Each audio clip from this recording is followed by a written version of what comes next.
शुभ प्रभात।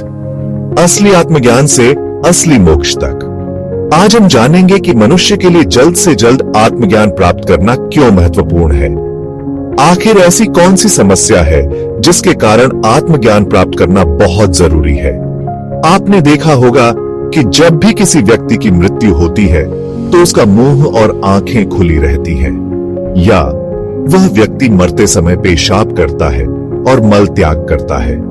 मृत्यु के समय यह एक सामान्य बात है। इसके पीछे एक सबसे बड़ा कारण है।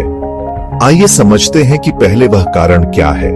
मानव शरीर की इंद्रियों को 9 द्वार भी कहा जाता है। अब जब भी किसी व्यक्ति की मृत्यु होती है तो उस मरते हुए व्यक्ति के सूक्ष्म शरीर के पास सामान्य अवस्था में इन 9 दरवाजों के अलावा इस शरीर से बाहर निकलने का कोई रास्ता नहीं होता है। और जब इन 9 द्वारों में से किसी एक द्वार से मानव सूक्ष्म शरीर निकलता है तो वह अपने कर्मों के अनुसार विभिन्न योनियों में जन्म लेता है। यदि किसी व्यक्ति का सूक्ष्म शरीर मल मूत्र के द्वार से बाहर आता है तो वह मल मूत्र में रहने वाले कीड़ों की योनि में चला जाता है।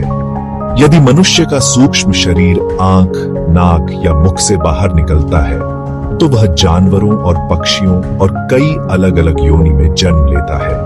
और अगर यदि मनुष्य का सूक्ष्म शरीर कान से बाहर निकलता है तो उस अवस्था में मनुष्य के कान से खून बहने लगता है और वो सीधा हजारों वर्षों के लिए प्रेत योनि में चला जाता है। और यह जरूरी नहीं है कि मरने के बाद उसे सीधे मानव शरीर मिले।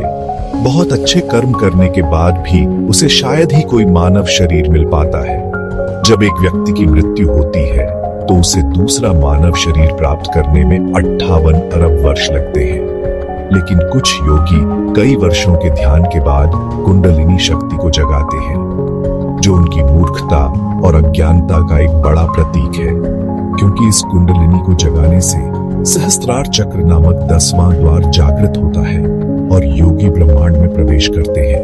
उसके बाद वे ब्रह्मलोक में जाते हैं और उसी दुनिया में रहते हैं जिसे ये मूर्ख योगी मोक्ष समझने लगते हैं। तो अब हमें क्या करना है?